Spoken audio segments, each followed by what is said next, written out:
Emmy for producing a great show yesterday in the United States Senate goes to Jamie Raskin and the House Managers. What a show. What a great presentation about what happened in the Capitol. But their grade for constitutional law, B- with grade inflation. What happened in the Capitol doesn't prove in any way that the president's speech on December 6th was not fully protected by the First Amendment. It was, and you'll hear why on the Dershow.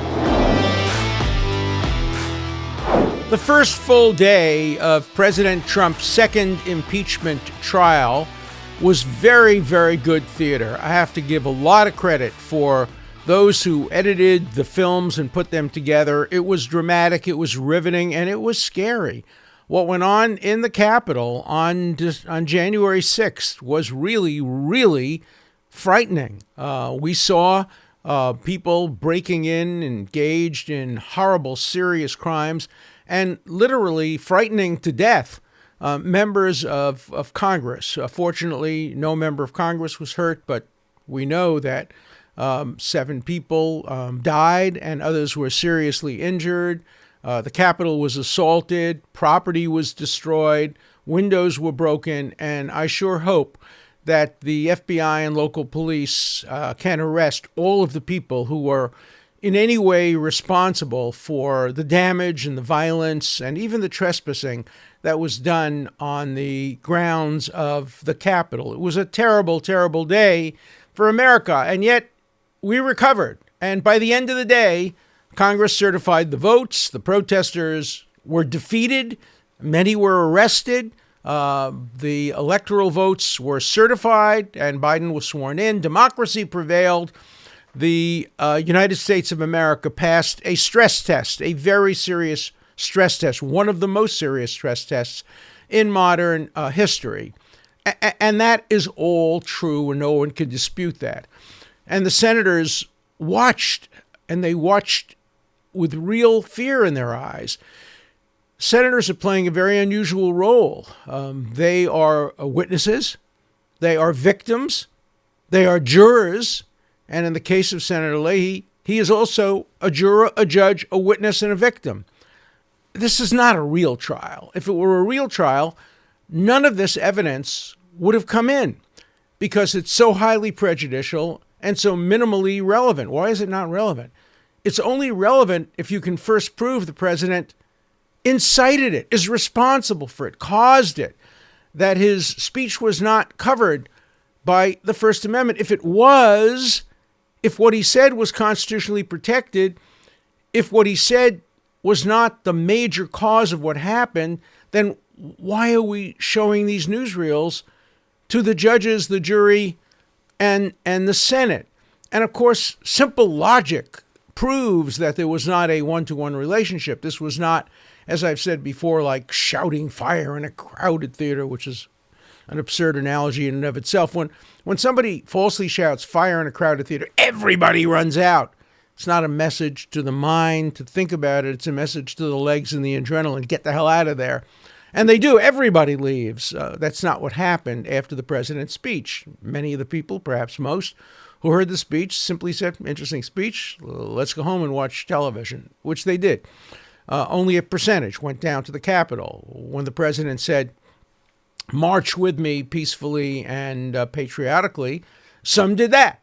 Some just marched peacefully and patriotically. Others violated what the president had said and broke the law. They didn't do what he said. They did what he didn't say. They were not peaceful and they were not patriotic. And so to say the president incited people to do what he said they shouldn't do is quite a stretch. And so the House Managers deserve a lot of credit for emotionally putting forward a very powerful case that what happened in the Capitol was inexcusable. They get the Tony, they get the Emmy, they get the Oscar. Great production, great production. But when it comes to constitutional law, B- with grade inflation. Jamie Raskin knows better. He was my student. he was a professor of constitutional law. And I'll tell you something else about Jamie Raskin that you may not know. And I wasn't going to mention this except he did yesterday. He talked about his father, Marcus Raskin. I knew his father. His father was a great man. His father was a very radical leftist who helped organize during the Vietnam War what was called a call to resistance. It was signed by many prominent people, including Noam Chomsky, including Dr. Benjamin Spock, and many, many others. And it was a call on young people to resist the draft. It was advocacy of unlawful conduct. Don't go to the army, even if you don't have a legal excuse for not going in. And so Marcus Raskin, this great man who I admire enormously, was indicted for crimes not so different from what President Trump is being impeached for, kind of inciting people to violate the law. And he had a great lawyer. His great lawyer was my mentor and dear friend, Telford Taylor, the former chief prosecutor at Nuremberg. And Telford asked my advice on the case. And Leonard Boudin, who was one of the lawyers, asked my advice on the case. And Arthur Goldberg, for whom I had clerked, and who ultimately did the appeal for some of the defendants on the case, asked my advice. And so I played a role in the case. I met Marcus Raskin. I met him in a room at the Harvard Law School with Albert Sachs, a dean of the law school, and some other people. We were advising the defense. And our advice was, plead the First Amendment. You had a First Amendment right. The First Amendment says you can advocate unlawful conduct. And guess what they did? They pleaded the First Amendment. And Marcus Raskin was acquitted. He was acquitted on First Amendment grounds. He was acquitted on precisely the grounds that his brilliant son, Jamie Raskin, is now trivializing. Is now saying First Amendment didn't apply, First Amendment is inapplicable, the First Amendment doesn't cover this kind of conduct. Well, it covered your father's conduct. And Marcus Raskin went further. After he was acquitted, he was deeply involved in the Pentagon Papers case. He transmitted the Pentagon Papers from Daniel Ellsberg to the New York Times. He could easily have been prosecuted, and I would have defended him because I was part of the Pentagon Papers defense. I defended Senator Gravel, who read the Pentagon Papers into the record of the Senate. He defended, Marcus Raskin did, his conduct on grounds of the First Amendment. So Marcus Raskin lived by the First Amendment. He lived by the broadest possible interpretation of the First Amendment. He lived by a claim that under the First Amendment, you can advocate illegal conduct. You can transmit illegally obtained documents like the Pentagon Papers to the New York Times. And I was on his side. I liked Marcus Raskin. He was a great man. Jamie Raskin should be proud of him. He was. He talked about him in his speech yesterday. He quoted him in his speech yesterday. And he should have mentioned that his father was so committed, deeply committed to the First Amendment. I wish Jamie Raskin were as deeply committed to the First Amendment. If he was, he would tell the Senate, ladies and gentlemen of the Senate, what President Trump did was terrible. It was awful. He shouldn't have made that speech. He violated his responsibility as a leader to the country by making a speech that might have led some people to engage in conduct that was so destructive. Even though he didn't urge them to do it, they may have misinterpreted it. They may have gotten caught up in the frenzy of the moment. It was a terrible speech. He shouldn't have made it. But, ladies and gentlemen of the Senate, it was protected by the First Amendment. It was covered by the Brandenburg Principle. If Brandenburg is allowed to say, let's take revengeance on the senators, let's send the Jews back to Israel, let's send the blacks back to Africa, let's march on the Capitol, then the president was entitled to make a similar speech, a speech made by many radicals on the left, many labor leaders, many suffragettes, many civil rights leaders. Fight! Don't back down! Confront them! Go to the Capitol! Congresswoman Waters made the same kind of speech.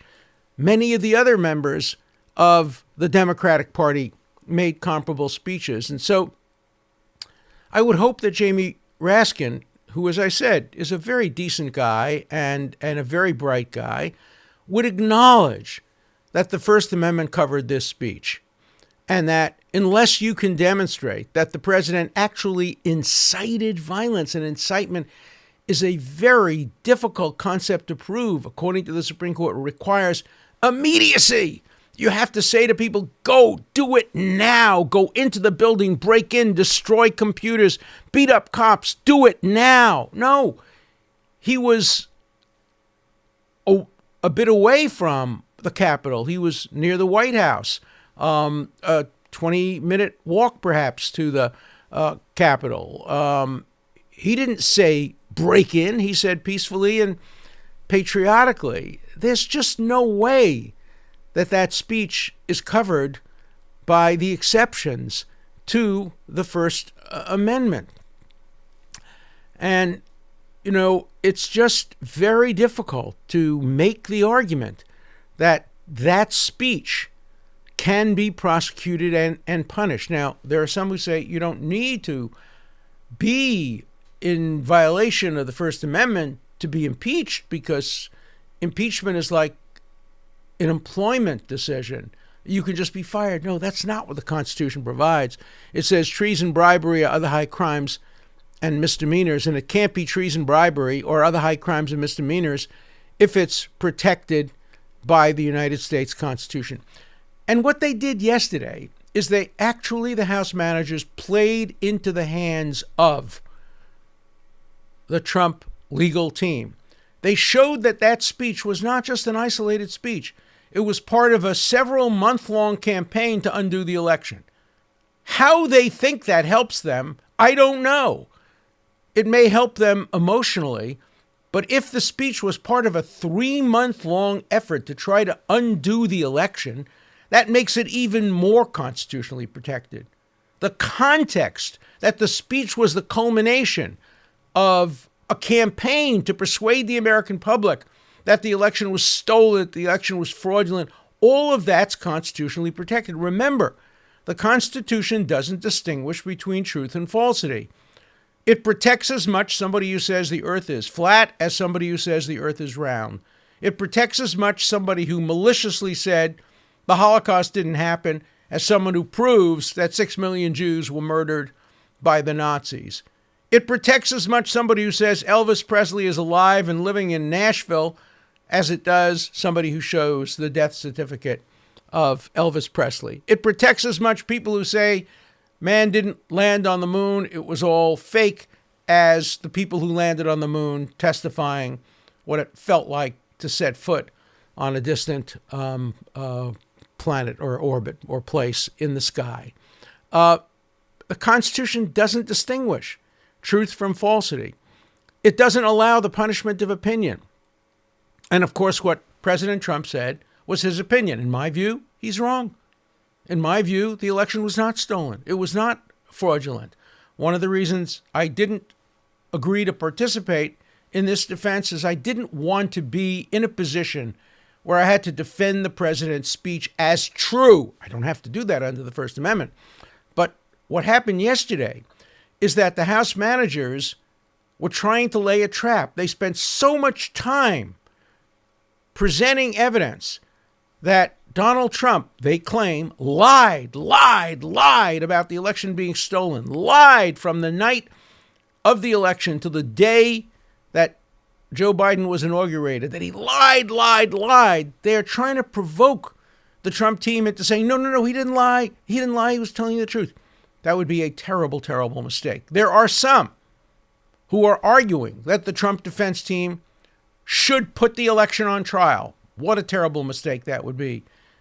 It would actually result in his being convicted, I believe, because there are enough senators who today might vote for acquittal on the ground of the First Amendment, but if you put the election on trial, McConnell is not going to vote in a way that makes it seem like he believes the election was stolen or fraudulent. He doesn't believe that. I don't believe that.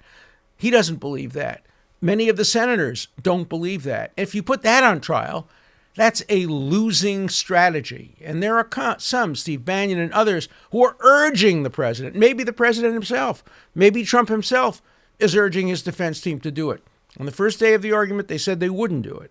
This was an attempt to get them to change their mind, make them feel maybe they had to defend on the merits what the president said about the election. Big, big mistake. I'm a really good legal strategist. That's what I do. And I have to tell you, any good legal strategist would tell you, do not fall into that trap. Do not put your credibility on the line with the Senate. Do not say, under any circumstances, that the president was right when he said the election was stolen. You can say that was his opinion. You can say he really believed it. You can say that there are many people who believe it. You can say all of those things. What you cannot say is that the election was stolen, even if you believe it. Even if you believe it's true, you cannot say it. If you're a lawyer, that will lose you votes. You have a target audience. Your target audience is 11 Republican senators. You've already lost 6 of them. 17, it's over. So there are 11 left that you have to persuade. You will lose some of those 11, maybe more, if you put the election on trial. So my advice, I'm not part of the legal defense team, but I give advice to all sides. My advice to President Trump's lawyers, do not fall into the trap. Limit your arguments to the First Amendment. Limit your arguments to the Constitution. Make it clear to the senators that you are appalled by what happened in the Capitol, that you think perhaps the president should not have made the speech. That's your opinion. You're entitled to express it. If you're his lawyer, maybe you shouldn't express it. But don't get to the merits of the argument itself, the truth or falsity, because that's not the relevant issue under the First Amendment. It is not relevant whether Trump made statements that were true or false. What's relevant is, did he make statements that were matters of opinion and protected by the First Amendment? The answer to that is clear, notwithstanding the 144 constitutional scholars who said it's legally frivolous to make that argument. I hope that argument is made tomorrow. I hope that argument is made by the Trump defense team, because the American public and the Senate are entitled to hear the First Amendment argument. They're hearing it from me on the Dershow.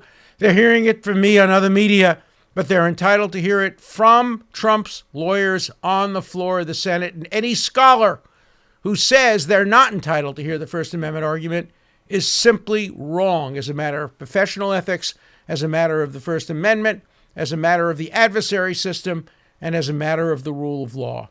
So we will continue to watch. We will see what happens today. I don't know what the House managers will do today. They seem to have exhausted their argument. They put forward all this material, all the videos. Maybe they'll rest early and allow the defense to begin their case. I don't know. So stay tuned to the Dershow. Our first call today is Julia. I'm from northern New Jersey. I wanted to tell you, you are such a rock star. We are so very grateful. Patriotic Americans everywhere are so very grateful that to have you in our corner, nonpartisan, constitutionally minded individual.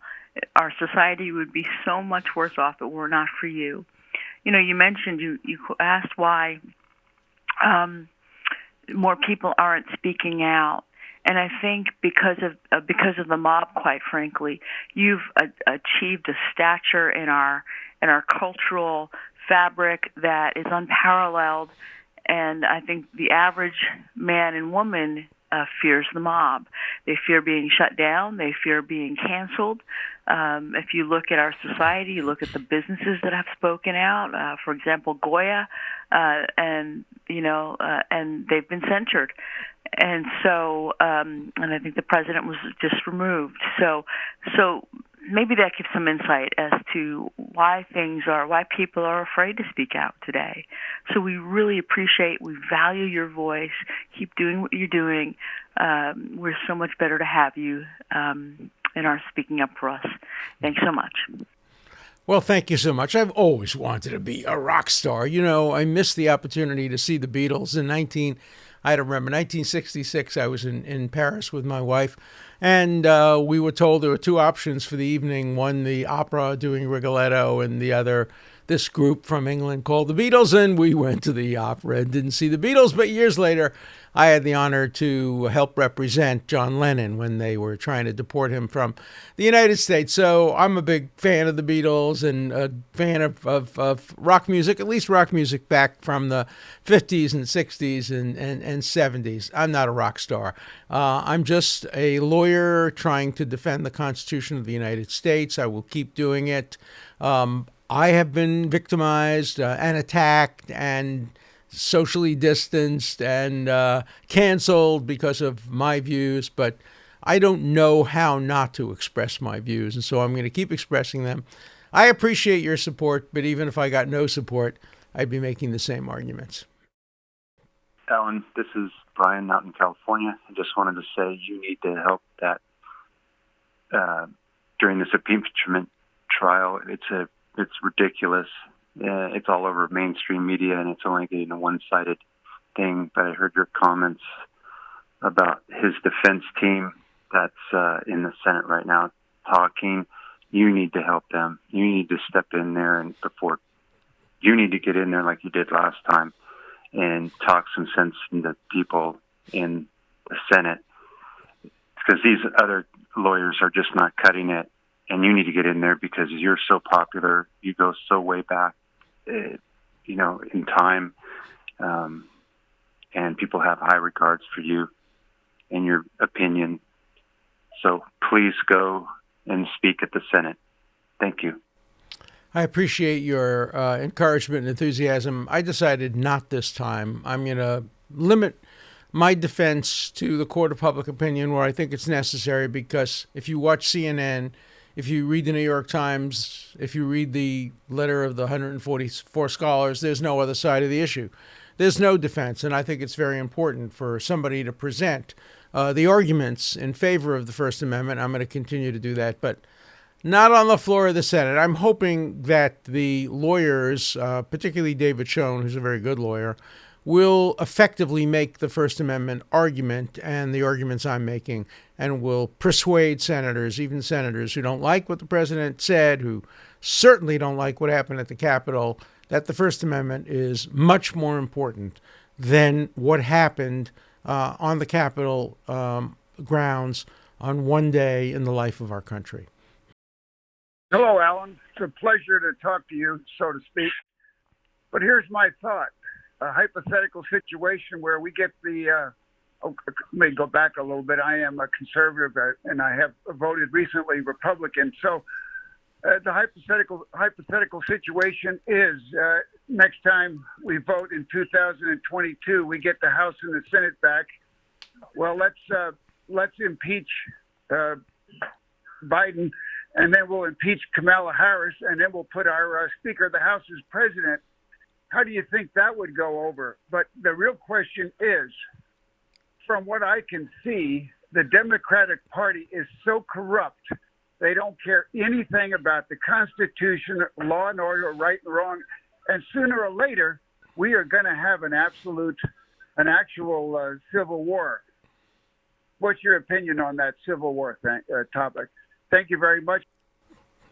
Well, I sure hope we don't have a civil war. We're a very divided country, and we are an armed country. Too many people have guns. Too many people are prepared to use violence on both sides. We're seeing it from the left in various parts of the country where they try to take over police stations, etc. And obviously what we saw on the right in the Capitol were outrageous and wrong and indefensible.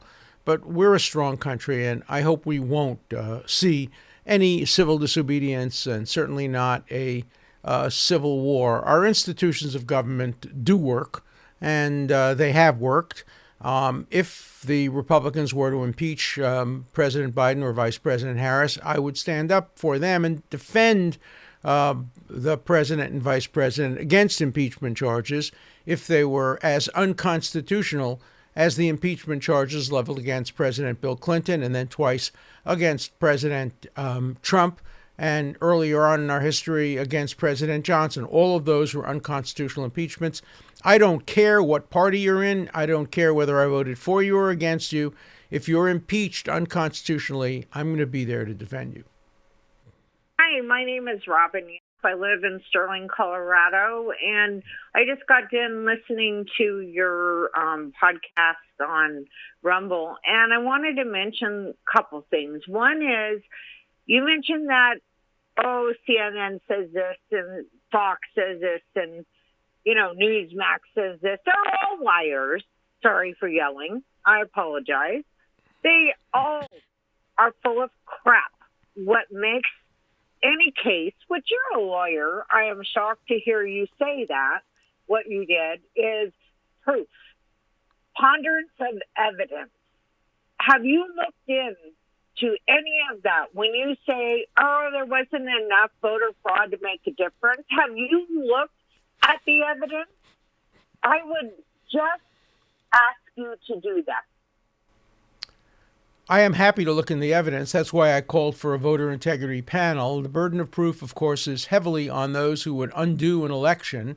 We know that according to the count, President Biden got close to 7 million more votes than former President Trump and won the Electoral College by about the same numbers as Trump won the Electoral College 4 years ago. That's the presumptive conclusion. It was a conclusion supported by most of the Republicans in the Senate and House, even by the Vice President of the United States, and it's a conclusion I accept. If I see evidence to the contrary, obviously, I'll change my mind. You talked about Fox and CNN.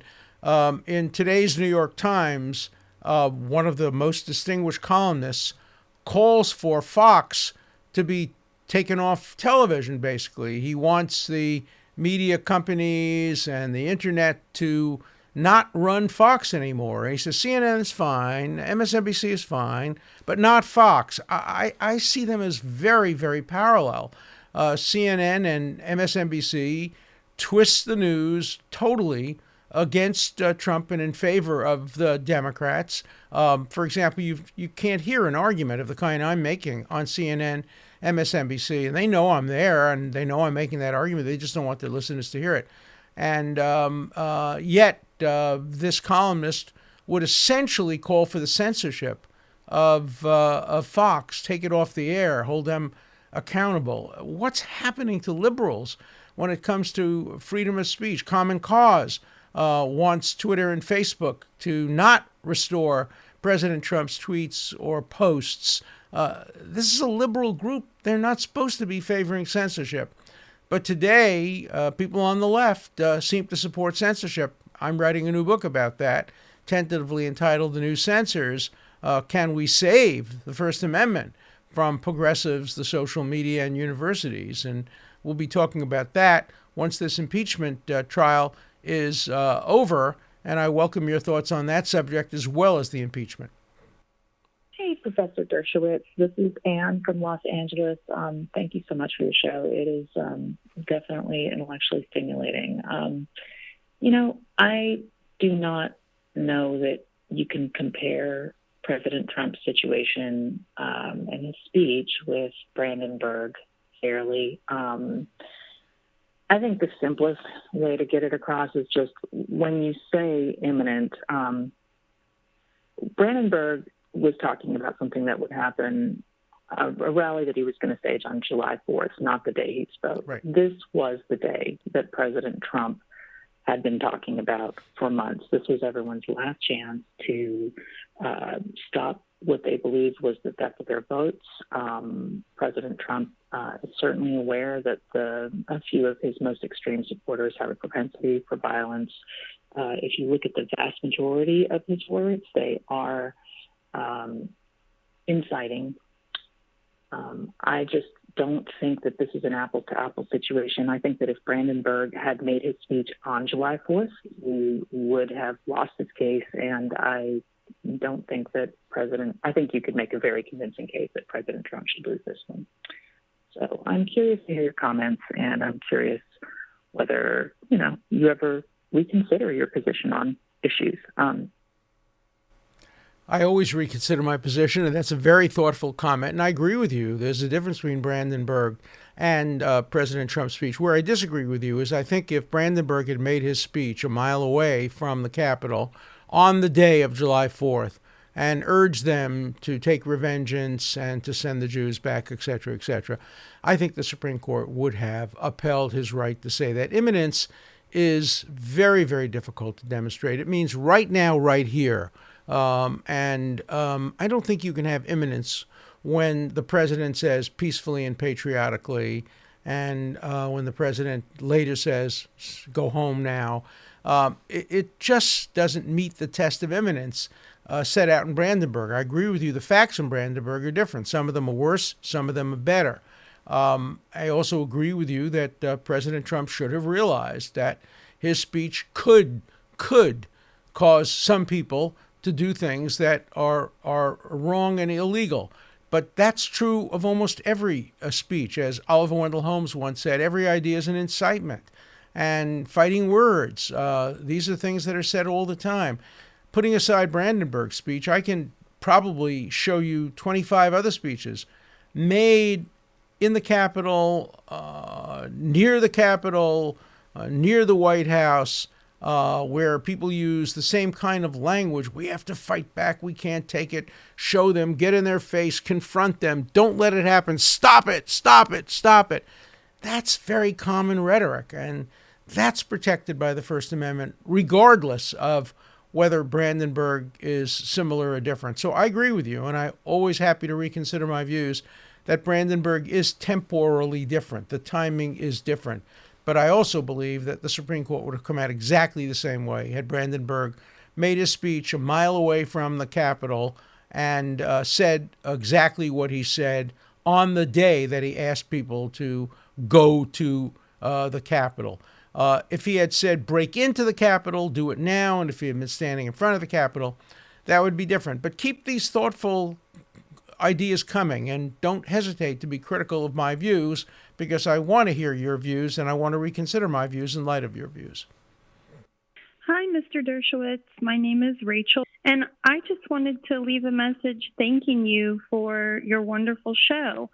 I am so happy to be able to listen to your show with my 13-year-old daughter, who I homeschool, and that she can have a very clear role model who is loudly outspoken about freedom of speech, someone whose ideological views differ very strongly from my own, which is great. I love that.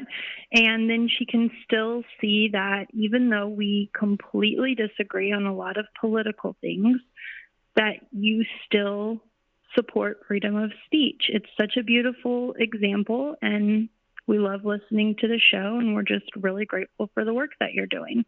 Have a great day. Thanks. Bye-bye. Well, thank you. That's very encouraging, and I particularly appreciate your listening with your young daughter, because after all, in the years to come, she may differ from your views. Young people grow up in different environments. They have peers. They have teachers. She may come to not accept all of your views on the merits of issues, but if she could be persuaded that free speech really has to be applicable to everybody, no matter what their views are. It doesn't matter that we disagree about abortion or gay rights or taxes or health care or immigration. Those are issues that should be debated in the marketplace of ideas. But if you shut down that marketplace, if you constrain and limit the First Amendment the way the House managers would like to do, that eliminates the possibility of debate on these other issues. It eliminates the possibility that you can persuade your daughter to your views, or peers could persuade her to different views. That's what America is all about, changing people's minds based on an open marketplace of ideas. The Dershow will always have an open marketplace of ideas. We'll take calls and comments from every point of view. So keep listening, keep calling in, and keep an open mind on The Dershow. An important part of The Dershow is your voice, your questions, your comments. Please call 24/7. The number is 216-710-0050. Keep your comments short and to the point. Again, the number for you to call 24/7 is 216-710-0050. Hard questions, criticisms, everything's fine. Just keep your questions short, and I'll answer them all on The Dershow.